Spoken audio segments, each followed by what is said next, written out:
یہاں پر جتنی باتیں سنائی جا رہی ہے وہ حضرت رسول اللہ صلی اللہ علیہ وسلم کی سیرت سے ثابت ہے، اور ہمارے اکابرین علماء دیوبند، علماء جمعیت اور پرسنل بورڈ کے علماء، ہمارے ملک کے سطح کے اکابر اور ہمارے صوبائی سطح کے اکابر، ان سارے اکابر کے سامنے یہ پورے کام اور اس کام کے خاک پر یہ کر رہا ہے۔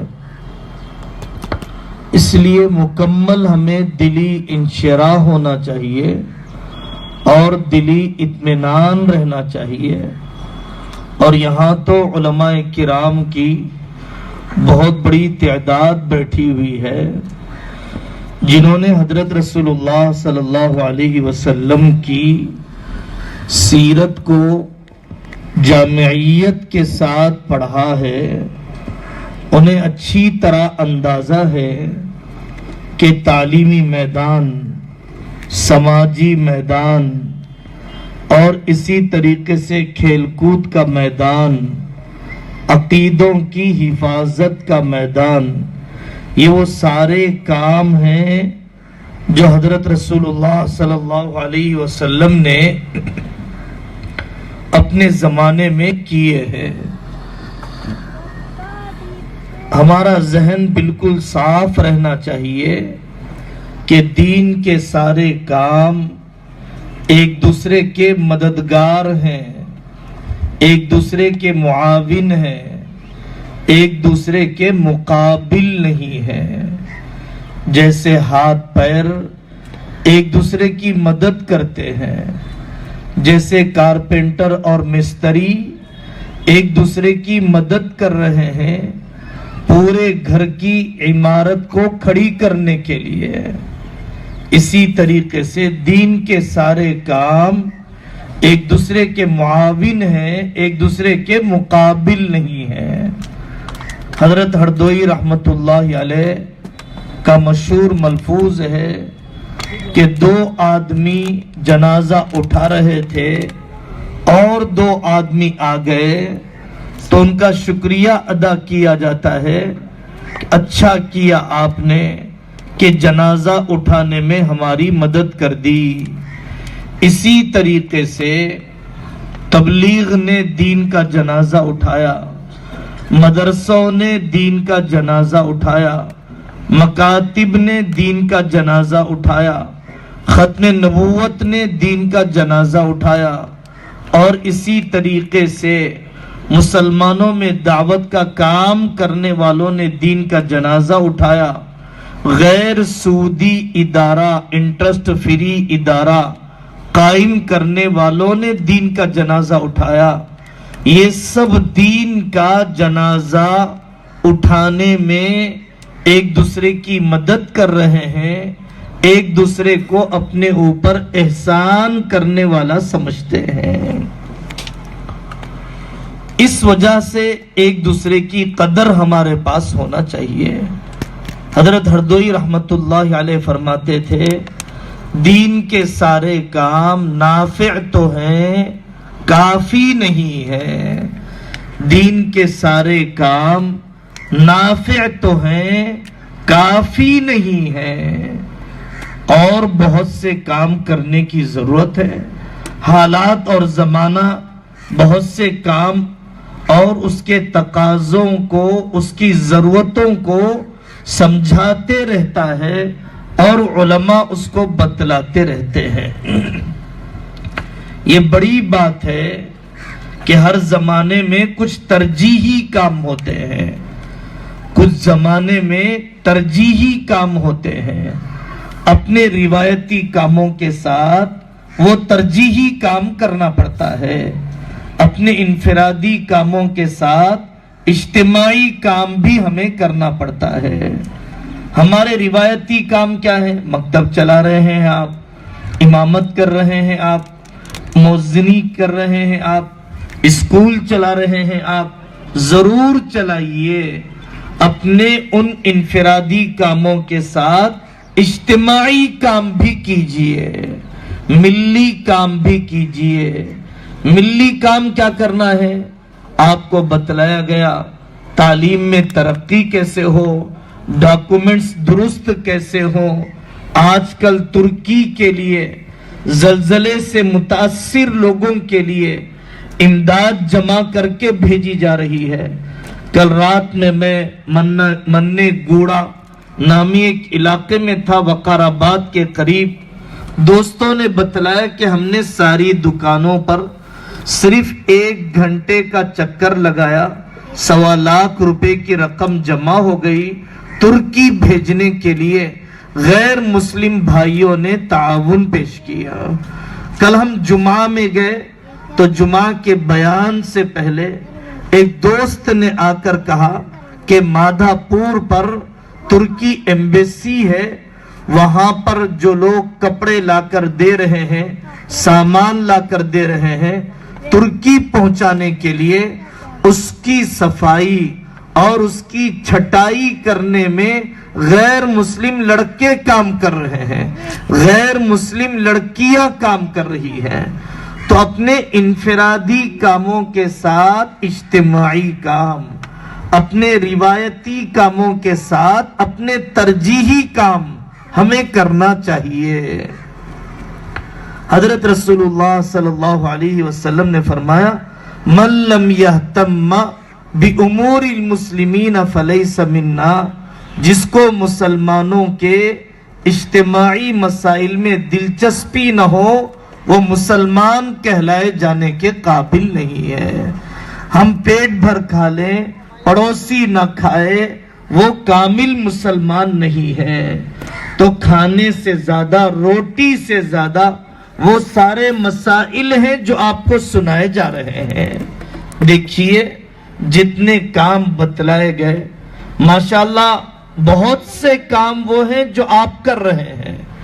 اور بہت سے کام وہ ہیں جو ہمیں سیکھ کر کرنا ہے۔ آپ انجینئرنگ کالجز چلا رہے ہیں، آپ چھوٹے موٹے اسکولز چلا رہے ہیں، آپ مکاتب آباد کر رہے ہیں، آپ لڑکیوں کے مدرسے چلا رہے ہیں، آپ نے کورونا کے زمانے میں جنازے نہلائے، آپ نے وبائی دور میں کھانے تقسیم کیے، آپ نے NPR اور CAA کے دور میں حکومت کی پالیسیوں کے خلاف شعور بیدار کیا، کاغذات درست کرنے کی فکر آپ نے پیدا کی۔ تو کچھ کام ہو رہے ہیں، کچھ کام نہیں ہو رہے ہیں۔ جو کام ہو رہے ہیں اس کو اور بہتر بنانا ہے، اس کو صرف NPR تک اور کورونا کے زمانے تک محدود نہیں کرنا ہے، بلکہ ان کاموں کو سال کے 12 مہینے اور 360 دن ہمیں کرنا ہے۔ مستقل مزاجی سے ہم کام کریں گے تو پھر یہ کام اپنے اثرات بتلائے گا۔ سعید آباد حیدرآباد کا ایک محلہ ہے، وہاں پر ایک کام شروع کیا ٹیوشن سینٹر کا، نیو ایجوکیشن پالیسی کے کفریہ اثرات سے بچانے کے لیے ٹیوشن سینٹر کا کام شروع کیا۔ تو وہاں پر جو لیکچرز پڑھاتے ہیں ان کو انگلش نہیں آتی ہے، وہ بھی اسپوکن انگلش کی کلاس لینے کے لیے آ گئے۔ یہ اثرات، یہ آپ کا کرنول کا علاقہ ہے، آتما کور کے علاقے میں حضرت مولانا مظہر صاحب نقشبندی دامت برکاتہم نے مسلم فنڈ کا، اسلامک بینک کا کانسیپٹ بتلایا۔ وہاں کے تاجروں نے کہا، وہاں کے علماء نے کہا اتنا آسان ہے، ہم لوگوں کو بیعت سے بچا دیں گے، زیرو انٹرسٹ کے نام پر دلدل میں دھسنے سے روک دیں گے، ڈوکرا اسکیموں سے روک دیں گے، کرسچن مشنریز کا لقمہ بننے سے بچا لیں گے۔ اتنا آسان کانسیپٹ ہے کہ اتنے آسانی کے ساتھ لوگوں کو بیاج سے بچایا جا سکتا ہے۔ یہ کام ہو رہا ہے، محبوب نگر میں ہو رہا ہے، کوروٹلے میں ہو رہا ہے، حیدرآباد شہر کے مختلف حصوں میں ہو رہا ہے، مختلف نام سے ہو رہا ہے۔ اس وجہ سے تعلیمی میدان کے اندر شعور بیدار کرنے کے لیے بنگلور کا علاقہ، ٹمکور کا علاقہ، علماء نے 32 سال محنت کی ہے، سائیکالوجی کو پڑھا اور ایجوکیشنل سسٹمز کو پڑھا۔ انہوں نے پورے سیلیبس کو اور سیلیبس کے ایک ایک لیسن کو اسلامائزیشن اور اسلام کے رنگ میں ڈالنے کے لیے 32 سال جھونک دیے، تو وہ وہاں پر اپنے اسکول میں کیپٹلزم بھی پڑھاتے ہیں اور اسلام کا فائنانس سسٹم بھی پڑھاتے ہیں۔ ان کو پڑھانے کے لیے عیسائیوں کے پوئمز کی ضرورت نہیں ہے، اللہ کی توحید سکھانے والے انگلش کے پوئمز بھی سکھائے جاتے ہیں۔ میتھمیٹکس سکھانے کے لیے انٹرسٹ کے حساب کی ضرورت نہیں ہے، بلکہ انٹرسٹ کا حساب سکھاتے ہوئے زکوٰۃ کا کیلکولیشن بھی سکھاتے ہیں، میراث کا کیلکولیشن بھی سکھاتے ہیں۔ ایسے علماء اپنی عمریں جھونک رہے ہیں کہ ہمارے ملک میں جو تاریخ کو بگاڑا جا رہا ہے، ٹیپو سلطان کتنے اللہ والے تھے، اورنگزیب رحمت اللہ علیہ نے ملک کی کیسے حفاظت کی، اور اس ملک کو مسلمانوں نے سونے کی چڑیا بنایا اور دوسروں نے اس کو مٹی کی چڑیا بھی رہنے نہیں دیا۔ یہ تاریخ کی سچائیاں، یہ جغرافیے کی سچائیاں اور یہ سیلیبس کے اندر سے کفریہ اور شرکیہ بیکٹیریاز کی صفائی، یہ سب علماء کر رہے ہیں ان اسکولوں کے کھولنے کے ذریعے سے۔ انہوں نے سمجھایا کہ اسکول کھولنا بہت بڑا کام ہے، چلو ہم ٹیوشن سینٹر کھولتے ہیں، ہم سنڈے کلاسز چلاتے ہیں۔ گزشتہ جمعرات کو ہم ٹمکور کے علاقے میں تھے،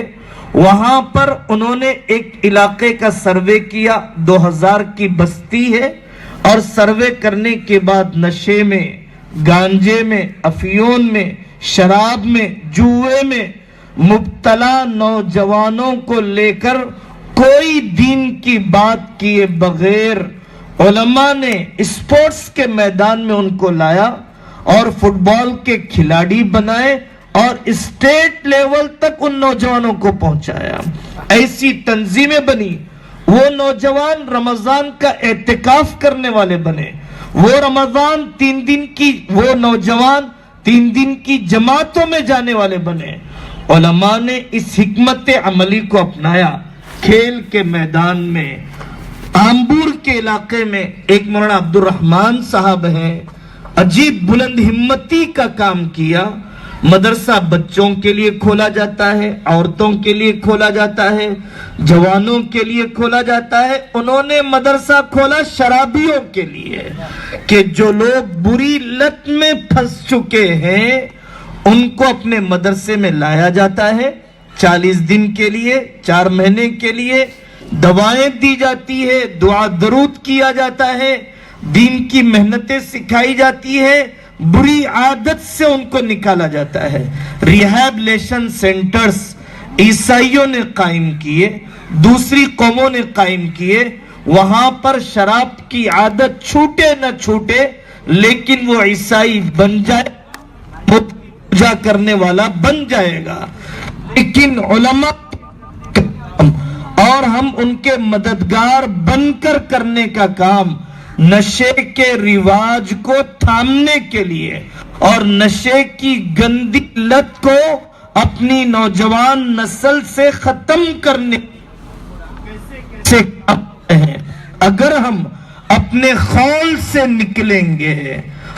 کام کرنے والوں کو دیکھیں گے تو کام کے نئے نئے طریقے۔ آپ کے علاقے کی خوش قسمتی ہے کہ آپ کے علاقے میں صفا بیت المال چلتا ہے۔ ایک رشادی عالم دین کے ذریعے سے ملک کے اللہ تبارک و تعالی نے اتنا بڑا رفاہی کام کہ شہر کے اسکریپ کو جمع کر کے 12 لاکھ کی تنخواہیں دی جاتی ہے،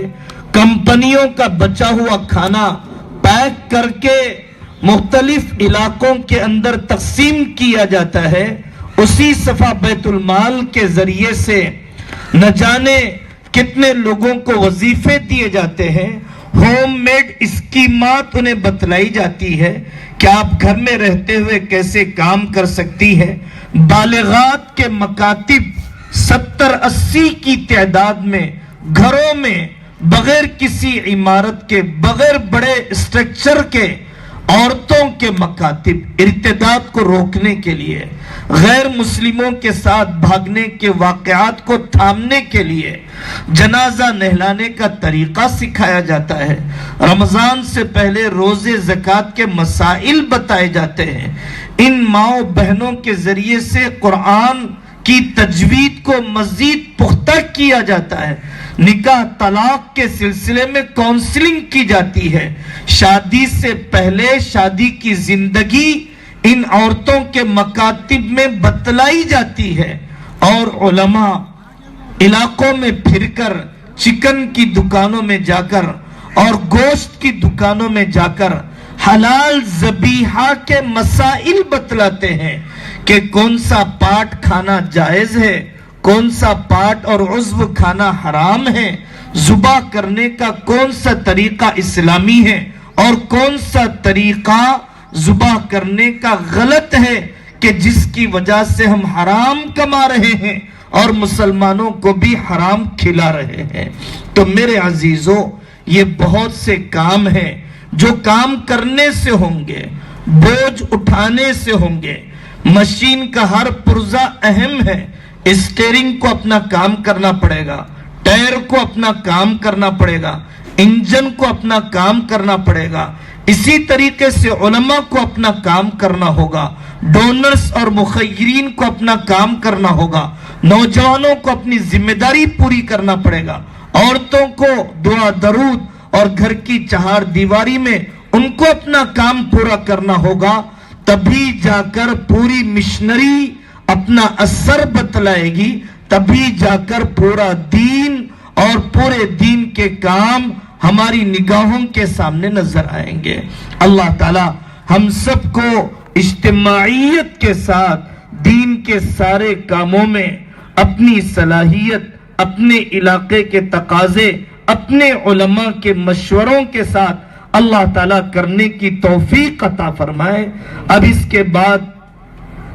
یہاں پر حضرت مولانا